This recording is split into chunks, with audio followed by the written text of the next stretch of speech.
नमस्कार, आप सबका स्वागत है अपने यूट्यूब चैनल एडिशनल ज्ञान पर। और जैसा कि आप स्क्रीन पर देख पा रहे हैं, हम बात करने वाले हैं आज जीर्णोद्धार की। ठीक है, जो कि हमारे एग्रीकल्चर का, ठीक है, हॉर्टिकल्चर का एक बहुत ही महत्वपूर्ण टॉपिक है, जिसको हम आज डिस्कस करने वाले हैं। ठीक है, अगर इंग्लिश में बात करें इसकी, तो इस इंग्लिश में जीर्णोद्धार को क्या बोलते हैं? रिजुविनेशन। ठीक है, क्या बोलते हैं? रिजुविनेशन। इसको हम इस वीडियो में पूरी अच्छी तरीके से देखेंगे कि इसकी प्रॉब्लम्स क्या क्या आती हैं। हमारा जो फलोद्यान होता है, ठीक है, कोई भी हमारा गार्डन होता है या जो हमारा फ्रूट्स वगैरह के पेड़ होते हैं, उनमें क्या क्या प्रॉब्लम्स आती हैं और उनके क्या क्या निवारण है, क्या क्या सॉल्यूशंस है, उन सब की हम बात इस वीडियो में करने वाले हैं। पूरे जीर्णोद्धार को अच्छे से देखेंगे, या रिजुविनेशन होता है उसको भी देखेंगे। सारे टर्म्स को हम हिंदी इंग्लिश दोनों में देखेंगे।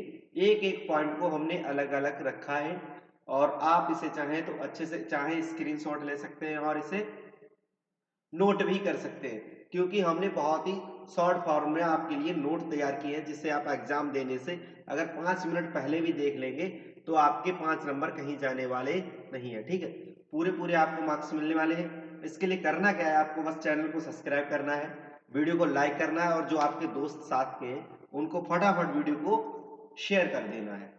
ठीक है, बाकी सब काम आप मुझ पर छोड़ सकते हैं। आपको बस इतना ही काम करना है, सिर्फ चैनल को सब्सक्राइब करना है, वीडियो को लाइक करना है, शेयर करना है।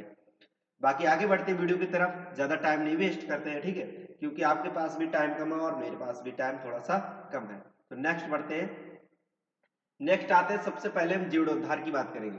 अब जीर्णोद्धार, ठीक है, या पुनर्युवन, जीर्णोद्धार को हम पुनर्युवन भी बोल सकते हैं। ठीक है, जीर्णोद्धार यानी कि रिजुविनेशन को हम क्या बोल सकते हैं? पुनर्युवन भी बोल सकते हैं, मतलब यानी कि दोबारा से युवन आना। ठीक है, पुनर्युवन या जीर्णोद्धार का शाब्दिक अर्थ किसी चीज को दोबारा से नया अथवा युवा करने से है। पुनर्युवन या जीर्णोद्धार का शाब्दिक अर्थ क्या होता है? यानी कि किसी भी चीज को दोबारा से नया करना, ठीक है, या उसको युवा बनाना। ठीक है, क्या अर्थ हो जाता है इसका? किसी भी चीज को दोबारा से नया करना या किसी भी चीज को दोबारा से युवा बना देना। जब यह किसी फलोद्यान के लिए प्रयोग किया जाता है, तब जीर्णोद्धार से तात्पर्य है, जब ये चीज हम, अगर हम जीर्णोद्धार की बात करें तो ये किसी भी चीज के लिए हो सकता है। ठीक है, लेकिन हमें इसमें किसमें देख रहे हैं?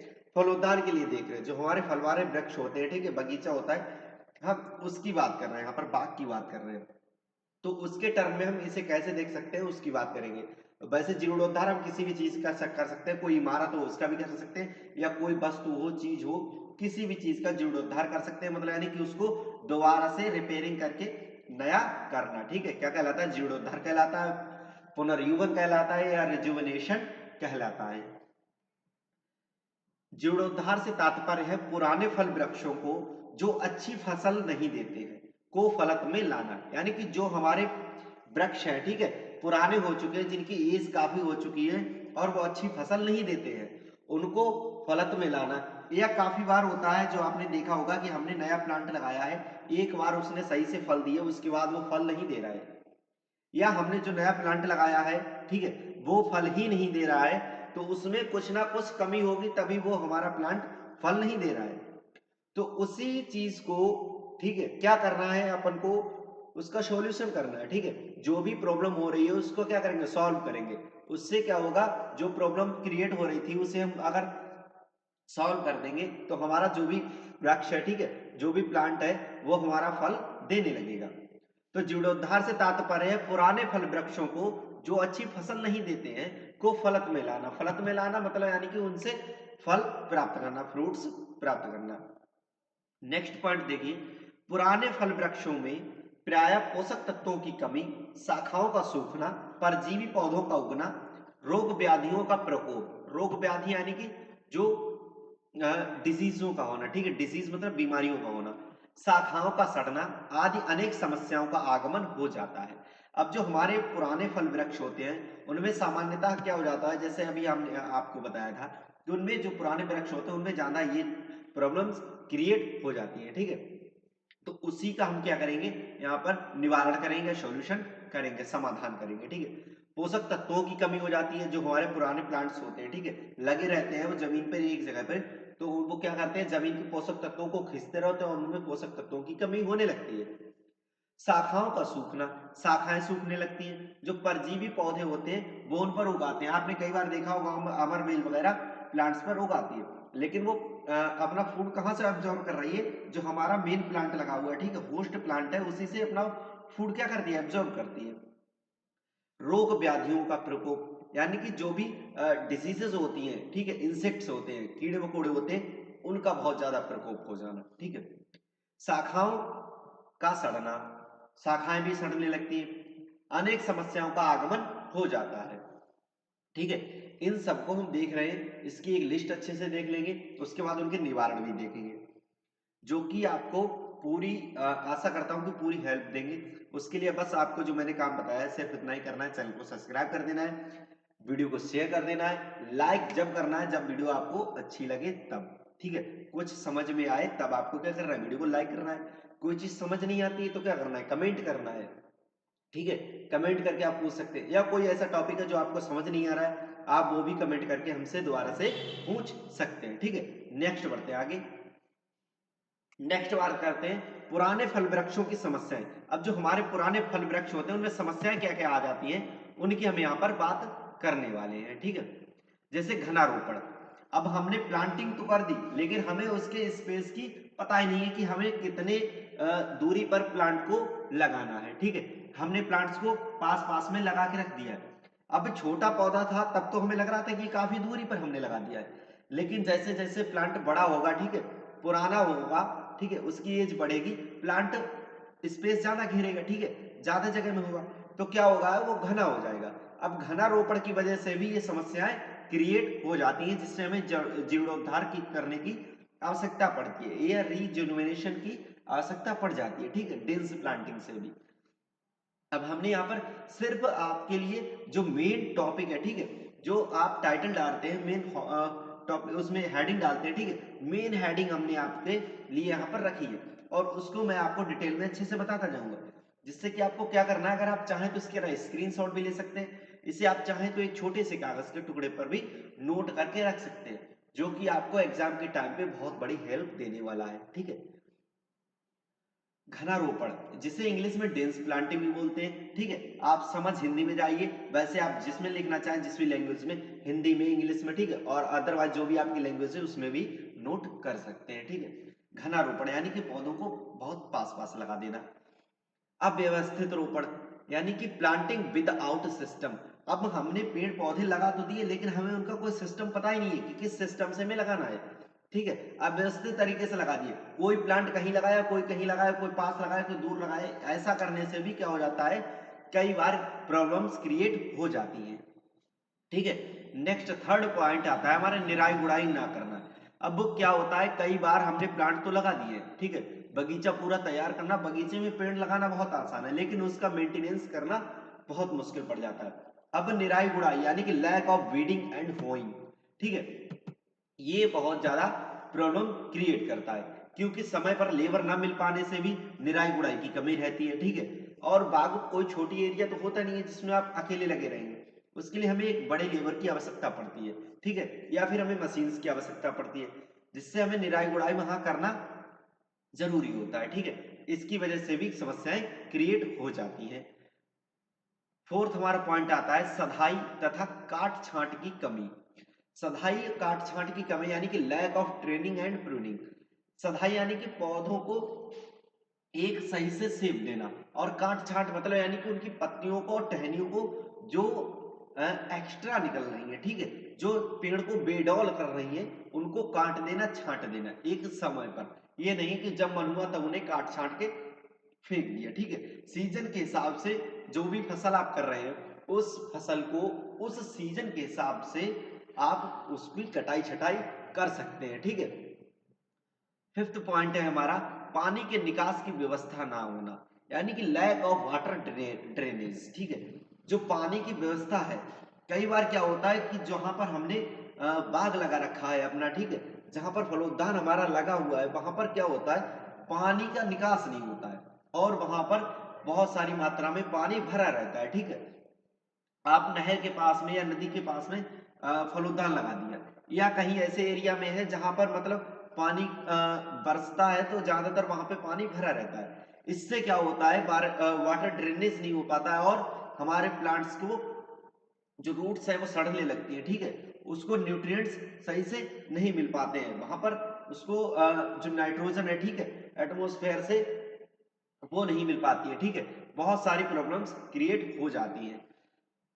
इसी के जस्ट बाद क्या आता है, पानी व पोषण की कमी, ठीक है। यहाँ पर किससे प्रॉब्लम क्रिएट हो रही थी, पानी की व्यवस्था ना होने से, निकास की व्यवस्था ना, मतलब पानी यहाँ पर ज्यादा था, पानी की बहुतायत मात्रा भी हमारे प्लांट्स के लिए नुकसानदेह, और पानी व पोषण की कमी, यहाँ पर आती है बात किसकी, पानी की कमी की, lack of water and nutrition, पानी की कमी से भी प्रॉब्लम्स क्रिएट हो जाती है, ठीक है।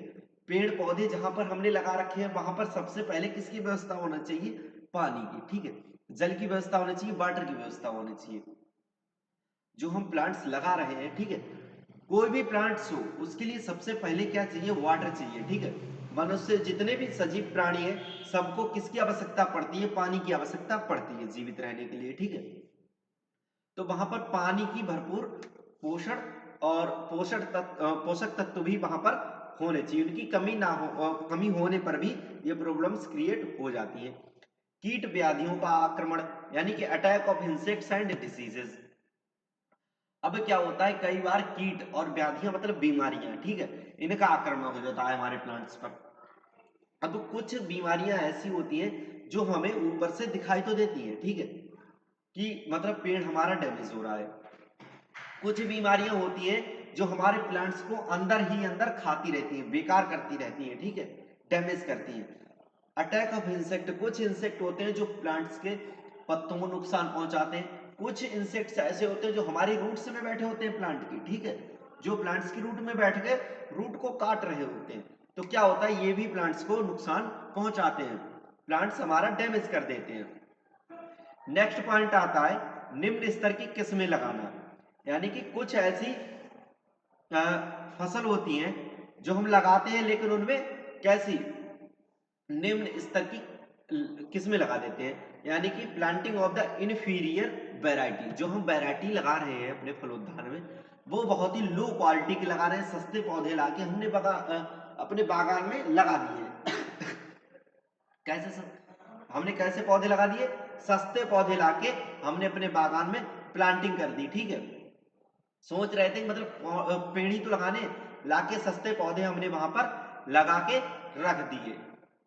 अब सस्ते पौधे लगाना तो मतलब आसान है, ठीक है, खर्चा कमा रहा है, लेकिन हम आगे ये नहीं सोचते हैं कि अगर हम सस्ते पौधे अभी लगा रहे हैं जो हमें आगे सस्ते फल देंगे, ठीक है, और आगे मेहनत ज्यादा करनी पड़ेगी यहाँ पे।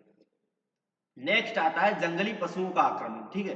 क्या होता है, जंगली पशु भी कई बार आक्रमण कर देते हैं हमारे प्लांट्स के। इसके लिए हमें क्या करना है, मतलब वो आगे समाधान देखेंगे, अभी इससे स्लाइड में सिर्फ बात कर रहे हैं किसकी प्रॉब्लम्स की, क्या क्या समस्या है, ठीक है। तो जंगली पशु भी आक्रमण कर देते हैं, पेड़ की पत्तियां खा लेते हैं, कई बार छोटा अगर पौधा होता है, कई बार टहनियां तोड़ देते हैं, क्या करते हैं, सिर मार के टहनियां तोड़ देते हैं, ठीक है। तो ये भी बहुत सारी समस्याएं हैं जो हमारे फलोद्यान में क्रिएट होती रहती हैं और जिनका हमें निवारण करना है, ठीक है, जिसकी वजह से हमें जीर्णोद्धार करना पड़ता है, रिजुविनेशन करना पड़ता है, ठीक है। आगे बढ़ते हैं नेक्स्ट स्लाइड में। इतना आशा करता हूं, ठीक है, आई होप कि आपको समझ आया होगा। अगर समझ ना आया हो तो वीडियो को आप थोड़ा सा बैक करके दोबारा से देख सकते हैं, अदरवाइज इन पॉइंट्स को आप नोट कर लीजिए, समझने के लिए आपको कुछ करना ही नहीं पड़ेगा, ठीक है। नेक्स्ट बढ़ते हैं अगली स्लाइड पर। अगली स्लाइड आती है हमारी समाधान सॉल्यूशंस। अब जो भी हमने प्रॉब्लम्स देखी थी उन प्रॉब्लम्स के हम सॉल्यूशंस को फटाफट देख लेते हैं, ठीक है। इनका भी आप क्या करना चाहेंगे, स्क्रीनशॉट लेना चाहें तो स्क्रीनशॉट ले सकते हैं और नोट करना चाहें तो नोट भी कर सकते हैं। और उससे पहले आप वीडियो को अपने दोस्त के पास, अगर अभी आपने अभी तक शेयर नहीं किया तो शेयर कर दीजिए, और वीडियो यहां तक अगर आप देखते हुए पहुंचे हैं तो वीडियो को लाइक जरूर कर दीजिए, ठीक है। नेक्स्ट बढ़ते हैं समाधान की। तो सबसे पहली बात किसकी आती है, निराई गुड़ाई एवं जुताई की, ठीक है। अब जो भी हम हमारा फलोद्यान है, ठीक है, जो भी हमारा बगीचा है, बागान है, उसमें सबसे पहले बात किसकी करेंगे हम, निराई गुड़ाई की, ठीक है। जो भी प्लांट्स हम लगा रहे हैं ठीक है, जिस भी मिट्टी में खेत में, तो वहां क्या होनी चाहिए, निराई गुड़ाई प्रॉपर तरीके से होनी चाहिए, बीडिंग होनी चाहिए, यानी कि जो भी खरपतवार है, ठीक है, बीड्स है, उनको निकालना होगा, होइंग करनी होगी, उनकी गुड़ाई करनी होगी। जो भी प्लांट्स होता है उसके आसपास की मिट्टी, जड़ के आसपास की मिट्टी हमें पलटनी होती है, ऊपर की नीचे, नीचे के ऊपर करनी होती है। और प्लोइंग मतलब जो भी बागान है, खाली बीज है, जो भी उसके स्पेस, उसकी क्या करनी है, प्रॉपर हमें जुताई करनी है, जिससे कि वर्षा का पानी है या जो भी हम पौधों को पानी दे रहे हैं वो इजीली जमीन के अंदर जाता रहे और हमारे प्लांट्स को एयर की भी लैक ना हो, कमी ना महसूस होनी चाहिए, ठीक है। क्योंकि मिट्टी अगर जो दब जाती है, मिट्टी अगर हम जुताई करते हैं तो कैसे भुरभुरी हो जाती है और क्या होता है उसमें एयर फिल हो जाती है, जो कि हमारे प्लांट्स को नाइट्रोजन वगैरह प्रोवाइड कराती रहती है, ठीक है। नेक्स्ट आता है सिंचाई। अब समाधान क्या है, प्रॉपर सिंचाई होनी चाहिए। प्रॉपर सिंचाई ना होना भी हमारे पौधों में कई बार बहुत सारी प्रॉब्लम्स क्रिएट कर देती है। सबसे पहला तो ये होता है कि हमारा प्लांट सूखने लगता है, ठीक है। उसके बाद अगर हम प्रॉपर टाइमिंग पर सिंचाई नहीं कर रहे, इरिगेशन नहीं करते हैं, तो क्या होता है, हमारा प्लांट्स डैमेज होने लगता है। कई बार उसमें कई बीमारियां भी क्रिएट हो जाती हैं जो प्लांट को बहुत नुकसान पहुंचाती हैं। हमारे फल नहीं आते हैं टाइम पर, फूल आते हैं लेकिन फूल क्या होते हैं, गिर जाते हैं। फिर क्या करते हैं कि ये दवाई लगाओ, वो दवाई लगाओ, लेकिन ऐसे इससे कुछ समस्या सॉल्व नहीं होती है। तो मेन क्या करना है, हमें सिंचाई का सबसे ज्यादा ध्यान रखना होता है पौधों के लिए। थर्ड पॉइंट आता है जल निकास। अब जल से पीछे हमने बात की थी समस्या की, वाटर ड्रेनेज की, ठीक है।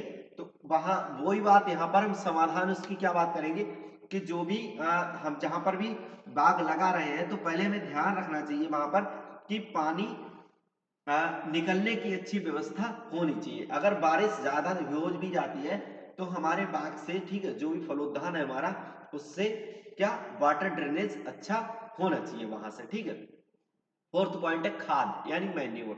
अब हमें प्लांट्स में फर्टिलाइजर लगाने से तो बचना ही बचना चाहिए, ठीक है। मेन क्या आता है, फर्टिलाइजर लगाने से बचना चाहिए। अब वो फर्टिलाइजर नहीं लगाएंगे तो लगाएंगे क्या, क्या लगाना है, हमें खाद लगानी, कौन सी जैविक खाद लगानी है, मैन्योर लगानी है या फिर हमें ग्रीन मैन्योर लगानी है, ठीक है। ऑर्गेनिक मैन्योर भी लगा सकते हैं, ठीक है, लेकिन हमें फर्टिलाइजर लगाने से बचना चाहिए। नेक्स्ट आता है फिफ्थ पॉइंट, सूक्ष्म तत्वों का प्रयोग यानी कि एप्लीकेशन ऑफ माइनर मैन्योर्स। अब जो हम क्या करते हैं, एनपीके, डीएपी, बस इन्हीं चीजों को उठाया और प्लांट के पास डाल दिया, ठीक है। कहते हैं बस हमने क्या कर दिया, सारे पोषक तत्वों की कमी हो गई। लेकिन जो हमारे 17 जो माइनर मैन्योर होते हैं, ठीक है, कितने होते हैं, 17 जो माइनर एलिमेंट्स होते हैं, उनका भी हमें इसमें प्रयोग करना है, ठीक है। वो भी हमें प्रॉपर मात्रा में प्लांट्स को प्रोवाइड कराना होता है, जिससे कि जो भी उसमें इनकी डिफिशियंसी की वजह से, कमी की वजह से जो भी प्रॉब्लम्स क्रिएट होती हैं वो क्रिएट ना हो सके, ठीक है। बोरोन हो गया, और मैग्नीशियम हो गया, कैल्शियम हो गया, ठीक है, क्लोरीन हो गया, इन सब की हमें एक प्रॉपर मात्रा प्रोवाइड करानी होती है, जिंक वगैरह की, ठीक है। नेक्स्ट आता है 6 पॉइंट, क्षतिग्रस्त भाग की मरम्मत करना यानी कि हीलिंग ऑफ द बाउंड्स। अब जो भी प्लांट में, ठीक है, पार्ट क्षतिग्रस्त हो रहा है, ठीक है, कुछ भी उसमें डैमेज हो रहा है, तो उसकी भी हमें प्रॉपर मरम्मत करनी होती है। जैसे अपने बॉडी पर अगर कोई चोट लग जाती है, ठीक है, क्या करते हैं, ट्यूब लगाते हैं या फिर पट्टी बनाते हैं, ज्यादा चोट लग जाती है, उसी तरीके से हमें प्लांट की भी पूरी देख रेख करनी होती है, ठीक है, मेंटेनेंस उसका रखना होता है, ठीक है। जो भी उसमें बाउंड्स होते हैं उनकी हीलिंग करनी होती है, उनकी मरम्मत करनी होती है, ठीक है। आशा करते हैं इतना भी समझ गए होंगे। नेक्स्ट बढ़ते हैं हमारी लास्ट स्लाइड पर, उसको भी फटाफट देख लीजिए। नेक्स्ट आता है कीट व्याधियों की रोकथाम, protection from insects and diseases. अब जो भी, हाँ, कीट है, ठीक है, इंसेक्ट्स है, जो भी हमारे प्लांट को डैमेज पहुंचा रहे हैं, ठीक है, अपना उस पर प्रभाव दिखा रहे हैं, उनकी भी हमें रोकथाम करनी है। और जो भी बीमारियां हैं उनको डिटेक्ट करके, ठीक है, अगर आपको समझ नहीं आती है तो क्या करेंगे हम, बहुत सारे ऐप्स चले हैं, उनसे मदद ले सकते हैं, या कोई आपके पास एक्सपर्ट है तो उससे भी आप सलाह ले सकते हैं। लेकिन ऐसा नहीं कि मतलब दुकान से गए ऐसी दवाई लाके आपने छिड़क दी, पता चला कोई दूसरी बीमारी और तैयार हो गई, आपके पौधे को और डैमेज कर दिया। तो क्या करना है हमें, एक प्रॉपर उनकी देखरेख करनी है, ठीक है, प्रॉपर प्रोटेक्शन करना है, और एक जांच के बाद ही हमें कुछ आगे कदम बढ़ाना है, ठीक है। हमारा 9th पॉइंट है सधाई व कटाई, काट छांट, ठीक है, ट्रेनिंग एंड प्रूनिंग। अब हमने बात की थी ट्रेनिंग एंड प्रूनिंग, मतलब कटाई छटाई भी हमें प्रॉपर तरीके से करनी है, समय पर करनी है, और जो हम फसल कर रहे हैं उस फसल के हिसाब से ही समय देखकर करनी है। ये नहीं कि मतलब सेब में अभी हो रही तो हम अमरूद में भी करेंगे, ठीक है, या आम में इस टाइम पे हो रही है तो अमरूद में हम इस टाइम पे करेंगे। हमें एक फसल के हिसाब से और उसके समय के हिसाब से और लोकेशन के हिसाब से, ये भी महत्वपूर्ण है कि हम कौन से एरिया में कर रहे हैं, ठीक है। हर अपने इंडिया में हर क्षेत्र की जलवायु अलग अलग है, तो उसी हिसाब से हमें अपने प्लांट्स की देखरेख करनी है, ठीक है, अपने एरिया के हिसाब से देखरेख करनी है, उसकी प्रॉपर ट्रेनिंग करनी है, प्रूनिंग करनी है, मतलब कटाई भी करनी है, छटाई भी करनी है और सदाई भी करनी है, ठीक है। नीचे का भी एरिया हमें देखना है प्लांट का, और ऊपर के भी जो भी पार्ट्स हैं, ठीक है, टहनियां हैं, ठीक है, उनकी भी हमें एक अच्छी सेव रखनी है काट छाट के। हमारा 10th पॉइंट आता है टॉप वर्किंग। टॉप वर्किंग यानी कि जो भी ऊपर का हिस्सा है प्लांट का, उसकी हमें अच्छे से देख रेख करनी है, जहां पर हमारे